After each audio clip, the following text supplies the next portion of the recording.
On this channel, I discuss my life experiences and what is the next thing for me.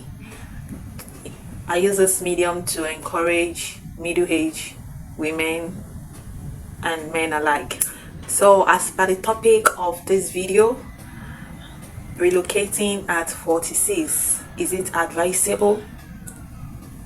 I've had people, telling me, Kemi, don't you want to relocate? What are you still doing in Nigeria? Have you not seen the way things are going? Is it not affecting you? And I'm like, oh yes, it is. Everybody is feeling feeling it, all right. But I have tried severally to relocate, and even while I was trying, I'd made up my mind that once I'm 45 years old, I won't try anymore. The only thing I would just be doing is just to go on holiday and just come back, right? I remembered like 7 years ago, I started, looking at relocating. I tried to do Australia. Checking Australia, I noticed that, okay, if you're 42 and above, the chances are slim, to get into their to get points enough to be able to get a residential permit.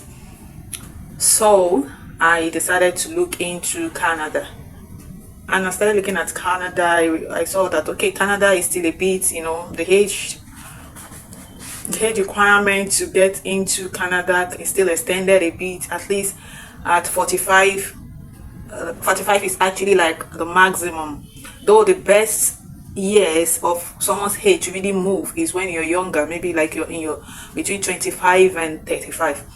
But with exams that you would do, with your professional experience and the skills and your education, you can still have enough points at the age of 35 and above, 35 to 45, to be able to still move.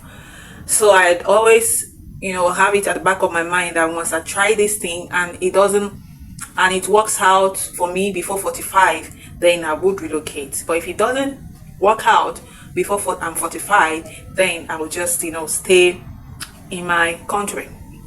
All right, so I started Canada processing. I did the IELTS exam. My first exam, I scored 7.5, which was like a pass mark. It's a pass mark, but it's not enough to,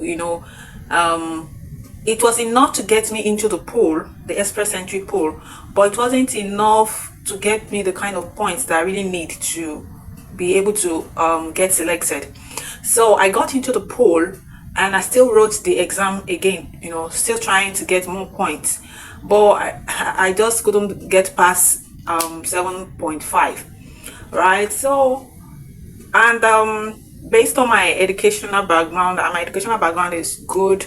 So that was actually what even gave me the point to be able to, my educational background and my professional experience, it's even the one that gave me that enough point to be able to get into the pool in the first place. So I started looking at PMP and Canada PMP, just looking at how to be able to get that score. I even enrolled for French classes, but this thing takes time, and as the time is going, the age is going, it's not, nothing is waiting for you. So eventually it didn't work. I was not picked. Then my IELTS expired, and I had to write another one, and then in between my passport expired, and I had to still get another one. So a lot of things that happened that didn't make it work eventually until I clocked 45. Even while I was in the PMP, in the pool, I was also trying to get admission to do my master's in Canada, just to have like a second master's for me to be able to use it like an international master, so it will boost the score. But I didn't get any admission. I didn't get any admission. The one I eventually got, the criteria, the time frame within which I was meant to pay the school fees was too short, because admission came late, and so the time frame for the school fees for me to raise money and pay the school fees was too short. So I even asked for deferment, but I was told there is no deferment, that I had to reapply. And reapply means that it would still cross that, it's gonna take another 1 year, and that means that I it's still going to cross that age. So immediately I clock 45. I knew that, look, I'm done. I'm not going anywhere again.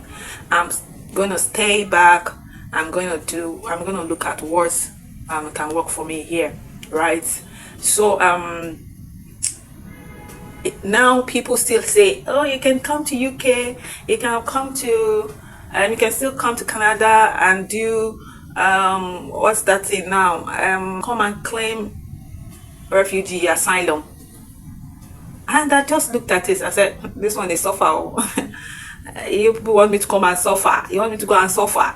Like, I don't think I can do that. What if the asylum is 50-50? It's not guaranteed. The only guaranteed part that's sure is the express entry, or maybe when you go through school, masters, then you have a pathway to to get postgraduate work permit. Then eventually you can now get a job that would help you then get into increase your chances of the express entry points, and then eventually get your permit. That's a surest clean way for me, like at least 90% sure. But for the part of refugee, it's like 50-50. It's even like 60-40. The rejection is like 60%, while the acceptance is like 40%. That's it. I mean, like you can prove me wrong in the comment section if you have an idea of how it works. But I just thought, like, look, I can't just go through that. I felt like it's going to I would suffer. I really don't want to suffer. So I said, okay, I'm not doing this anymore. Let me just, if I'm able to get some, I have people there. I have family there. My sister is there with her husband and children, and so I would rather go and just go on vacation and have a good time with them and come back, than for me to, at this age, at 46 years, going on 47, to go and stay in Canada, where I have to now start all over again. Because even the process of asylum, I don't know how long it will take before one can be settled.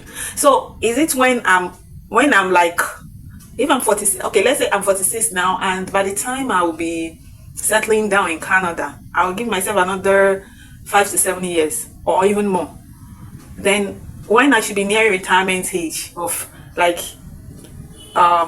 retirement age, that's when I'll be settling down. That's when I'll now be like, okay, yeah, I'm settled now. I have to now be, I don't know. I don't really know how this thing, I don't know how people do the calculation. Maybe people do it in such a way that it favors them. But me, I have checked it out. I don't think I still want to be in the cold when I should be returning home after staying, is when I will now be settling down. And that is kind of it's not it for me. I don't like cold. When I'm too cold, I feel headache. Even when the AC is too cold, I feel headache. So I don't like cold. So I don't think I will be able to stay, even in old age, because the plan would be that by the time I'm 60, I am planning to return back to my country, to come and settle it down, But that will not be the time that I'm actually settling in Canada. That's too. I don't think it's wise. I don't think it's advisable. So that's for me. But some other people may feel they have a way around it. They may feel that the relocation part is still valid even at any age.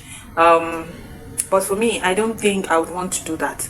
So rather, what should I do? I would rather say, okay, this is what I would rather get myself on the path of establishing myself in my country, establishing myself very well, and then going abroad for holiday, not to go and settle down, not to move permanently.